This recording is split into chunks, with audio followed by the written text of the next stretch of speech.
เจริญพรท่านสาธุชนทั้งหลายรายการธรรมทานจากวัดพุทธปัญญาเมืองโพโมนารัฐแคลิฟอร์เนียประเทศสหรัฐอเมริกามาพบกับท่านสาธุชนทั้งหลาย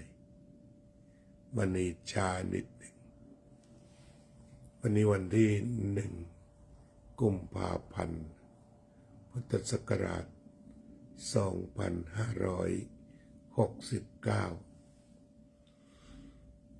ก็จะเล่าถึงการเดินทางเมื่อวานนี้วันที่31 มกราคมพุทธศักราช2569อาตมาเดินทางจากสนามบินซูริกประเทศสวิตเซอร์แลนด์มายัง LAX สนามบินนานาชาติลอสแองเจลิสเบื้องต้นก็รายงานให้ทราบว่าการเดินทางเป็นไปด้วยความปลอดภัยก็ต้องขอบคุณโยมจิรสาโยมทิติมาโยมอุบลอุบาสิกา3 ท่านที่ได้ขับรถจากเมืองซังกาเล่นมาซูริกซึ่งใช้เวลาประมาณ2 ชั่วโมงกว่าจะเดินทางมาถึงเจริญพรโยมสุนิตวงศ์สุเทพทีนี้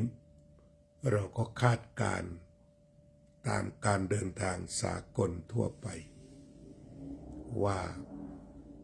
เราจะต้องถึงก่อนบิน3 ชั่วโมงความจริงก็เลทนิดหน่อยคือมา10 โมงกว่าเนื่องจาก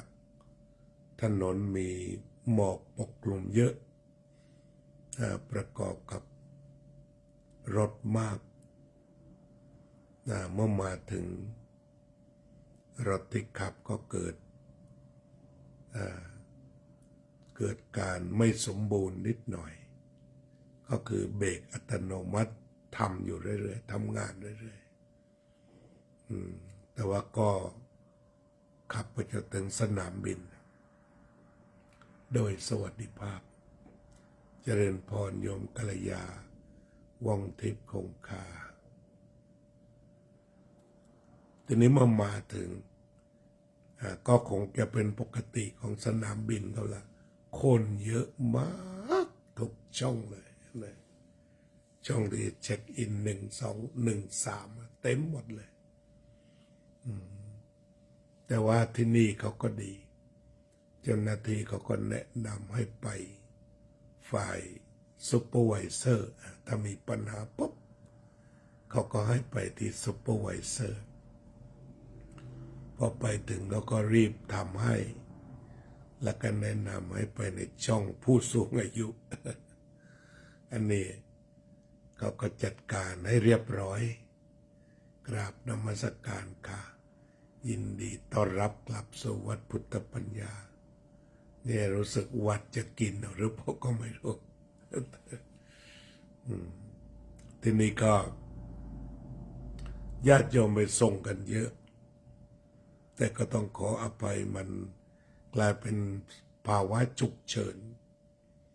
โดยสภาพเวลาตรงนั้นพอไปเช็คอินเขาบอกเหลืออีก10 นาทีโอ้แทนที่จะเป็นชั่วโมงก็ไม่ได้สนทนาธรรมอะไรกันพอเสร็จแล้วก็มาตรงที่ขอวีลแชร์หรือขอแต่รถที่เขาจะมาส่งรถที่เขาขับในสนามบินเขาก็จัดการให้เรียบร้อยนั่งเดี๋ยว ก็ต้องอำลาญาติโยมเพราะว่ารถเรียกแล้วทีนี้การเดินทางในสนามบินซูริกเมื่อวานเจริญพรโยมวานมันสลับซับซ้อนเพราะว่าจะต้องขึ้นลิฟต์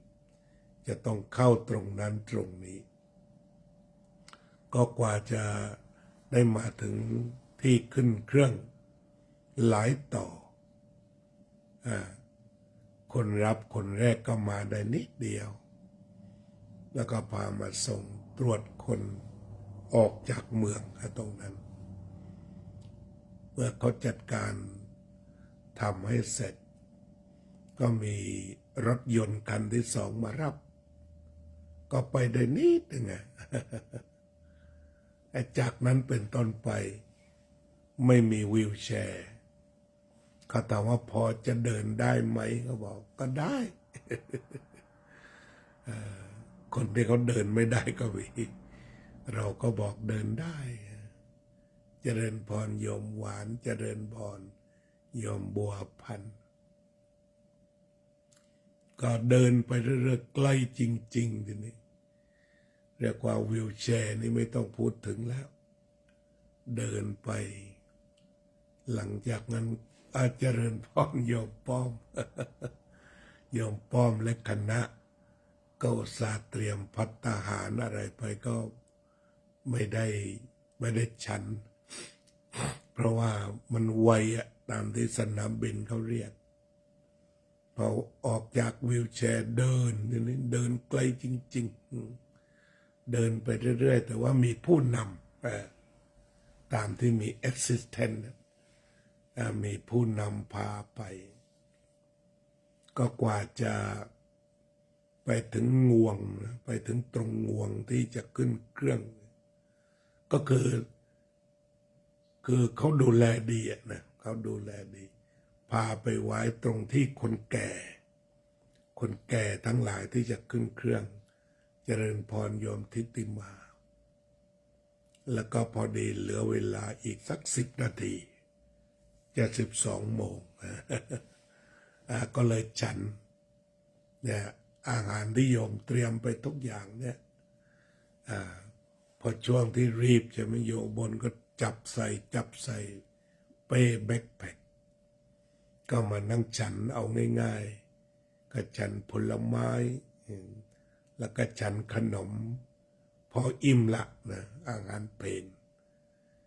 พอ12:25เขาก็เรียกเข้าเครื่องโยมรัตินันท์ชวราโรจน์เรียกว่าเดินไกลแต่ก็สำเร็จด้วยดีก็ให้บทเรียนว่าเป็นสนามปฏิบัติธรรมของเราแหละเกิดสภาพฉุกละหุกตรงนี้ก็ทำให้เราได้ตั้งสติค่อยทำทีละอย่างแต่ว่าไม่ได้คุยกับญาติโยมครั้งแรกก็เรียกว่าน่าจะได้คุยกันจนสักชั่วโมงอะไรเนี่ยแต่ตอนนี้ก็ปรากฏว่าสภาพความเร่งรีบมันก็ทำให้ปั๊บเลยแต่ก็ได้ส่งกันนะก็พบกันใหม่ปีหน้า แล้วขอขอบคุณก่อนทุกท่านที่อยู่ที่สังกาแลนด์ก็ได้ไปปฏิบัติหน้าที่นะวนเวียนแต่ก็โชคดีเดี๋ยววันที่3พระสงฆ์ที่จะมาต่อจากอาตมาก็ได้เรียบร้อยแหละก็ถือว่าวัดไม่ได้ขาดช่วงพระแต่ประการใดก็ขอขอบคุณทุกฝ่ายนะที่ให้การสนับสนุนแล้วก็ดูแลพระศาสนากันเท่าที่จะดูแลกันได้โยมรัตินันท์จวราโรจน์อาจารย์สาธิตธีรปัญโยเทตมาก็ขึ้นเครื่องใส่ก็11 ชั่วโมงนะอยู่บนนั้นก็ส่วนมากก็เรื่องหลับนะมันไม่ได้หลับปกติแต่ว่ามันก็ง่วงคือว่าบางคนเขานอนไม่หลับแต่อาตมาก็ง่วงสลึมสลือหลับในเครื่องบิน หลับจนแอร์โฮสเตสแซว เห็นว่าดีนะท่านนั่งเครื่องเลยหลับตลอด ก็คงจะเดินทำงานเห็นเราหลับตลอดเลย มันสภาพมันสลึมสลือมันเปลี่ยนเวลาด้วยก็เดินทางมาถึง LA สัก4 โมงครึ่งประมาณบ่าย4 โมงครึ่งมาถึงบ่าย4 โมงครึ่งก็ในการที่จะเข้าประเทศสำหรับอเมริกันซิติเซนง่ายสุดอีกคือว่าไม่ต้องผ่านคนตรวจคนเข้าเมืองแต่ว่าไปยืนให้ถ่ายรูปนั่นเองแล้วก็เรียกว่า verify คือเขาเก็บหน้าเก็บตาไว้เรียบร้อยสักไม่ถึง1 นาทีต่อรายยืนปั๊บสาดถ่ายรูป verify ยืนยันแล้วก็ผ่านไปเลยก็ขาเข้าตรวจคนเข้าเมืองขาเข้าก็สะดวกสำหรับอเมริกันซิติเซน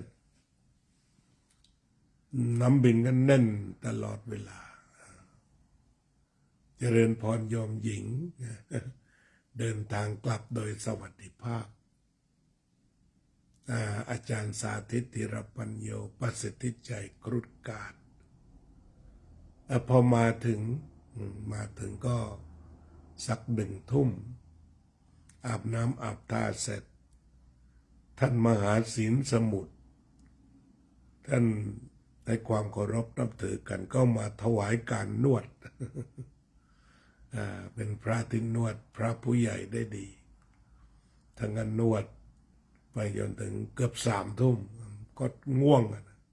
อาการง่วงนี่ดีคือไม่ต่อละก็จำวัดเลยจำวัดตั้งแต่3 ทุ่มหลับยาวเฟื้อยตื่นมาก็6 โมง 15แล้วเนี่ยตื่นมา6 โมง 15ล้างหน้าล้างตามาออกรายงานตัวสักนิดหนึ่ง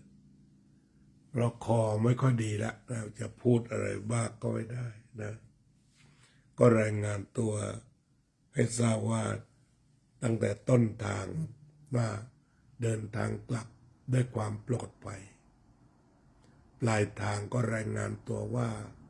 กลับสู่วัดพุทธปัญญาด้วยความปลอดภัยแต่น่าจะต้องนั่งดื่มน้ำอุ่นต่อไปเพราะดูท่าทางวัดเตรียมตัวต้อนรับอยู่แปลกอาจจะร่างกายอ่อนแออยู่ที่วัดวชิรธรรมาภิรตารามไม่เป็นไรก็รู้สึกเข้มแข็งดีอยู่แต่พอออกมาเดินทางมาถึงที่นี่อาการอ่อนเพลียก็คงจะต้องพักฟื้นสักระยะหนึ่งปรับการนอนให้ลงตัวก็น่าจะนำไปสู่ภาวะปกติโดยพลันคติธรรมในการเดินทางคือการเดินทางของไร้ธรรมะมีคติธรรมอยู่ว่าการชีวิตคือการเดินทางหากเราเดินทางถูกต้องก็จะทำให้ชีวิตของเรานั้นเดินถึงชีวิตคือการเดินทางแต่ถ้าเดินถูก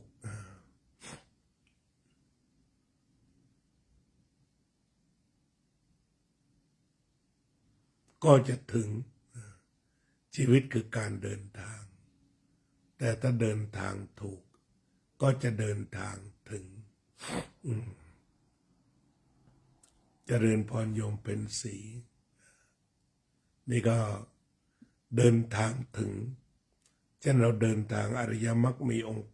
8ก็จะถึงพระนิพพานเดินโดยสติปัฏฐาน4เราก็จะเดินไปสู่พระนิพพานอันนี้ก็คือเรื่องการเดินทางและการเดินทางจับสายการบินถูกมาถูกเวลาถูกที่ถูกทางก็เดินสู่จุดหมายปลายทางชีวิตคือการเดินทางเราภาวนาร่วมกันสักนิดหนึ่ง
สัพเพสัตตาสัตว์ทั้งหลายที่เป็นเพื่อนทุกข์เกิดแก่เจ็บตายด้วยกันทั้งหมดทั้งสิ้นอเวราโหนตุจงเป็นสุขเถิดอย่าได้มีเวรแก่กันและกันเลยอัพยาปัจจาโหนตุจงเป็นสุขเถิดอย่าได้พยาบาทเบียดเบียนซึ่งกันและกันเลยอนิคาโหนตุจงเป็นสุขเถิดอย่าได้มีความทุกข์กายทุกข์ใจเลยสุขีอัตตานังปริหารตุจงมีความสุขกายสุขใจรักษาตนให้พ้นจากทุกข์ภัยทั้งสิ้นเถิดอภิวาทนาสีลิสะนิจจังวุตาปัจจายิโตจัตตารโอธรรมาวัฏันติอายุวันโนสุขังพลัง